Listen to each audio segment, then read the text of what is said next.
Gogo vane 70 years vopiswa vari vapenyu uye muzukuru wavo opwanyirwa musoro pasi uropi ndokubuda. Muri Zimbabwe, inyaya inosuwisa uye inotyisa zvakare kuona munhu achipiswa ari mupenyu uye muzukuru wake opwanyirwa musoro pasi uropi hwobuda. Vongofa here?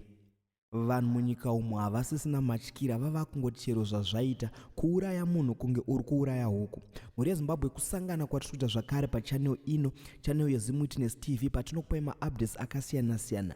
Ndinoti kana kari kekutanga kusvika pano, ingobayawo button rekusubscribe, then turn on the notification bell kuitira kuti usarasikirwe nemaupdates andinouya nawo pano zuva nezuva.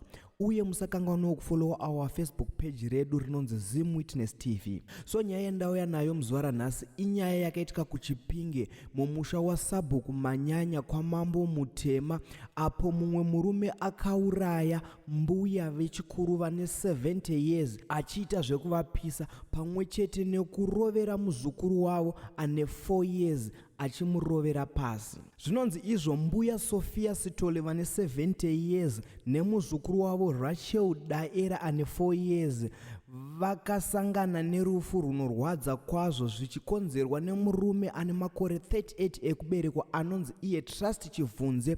Trust anonzi iye akapara mhosva idzi mushure mekunge ambopomerwa nemushakabvu Gogo Sitole kuba gumbeze paWasheni, gumbeze remwanasikana wavo. Zvinonzi izvo Chivhunze akaramba zvaaipomerwa achizvitsanangura sezvisina musoro, asi anonzi akachengeta ruvengo urwu zvikakonzera kuti azosvika pakuuraya Gogo nemuzukuru wavo.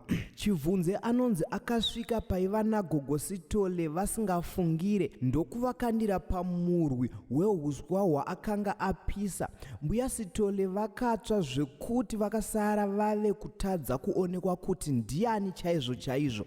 Zvinonzi Chivhunze anonzi asati akanda Gogo ava pamoto akavarova zvakaipisisa. Zvinonzi izvo Chivhunze apedza kukanda Gogo ava pamoto akaenda kumba yekubikira uko kwaakanowana muzukuru waGogo ava anonzi iye Rachel ndokumubata ndokutanga kumurovera musoro pasi. Musoro wemwana uyu unonzi wakapwanyika ukavhurika ndokubuda ropa ukatanga kuzadza imba yese. So muri Zimbabwe amino kuti ihasha rudzi dzinenge dzabata munhu zvekuti anosvika iye pakupisa munhu ari mupenyu pamwe chete nekurovera mwana musoro pasi achitsemuka. So muri Zimbabwe uriwe mutongi unoitongawo senyaya iyi? Ngatisangane mucomment section tichimbozeya zeya.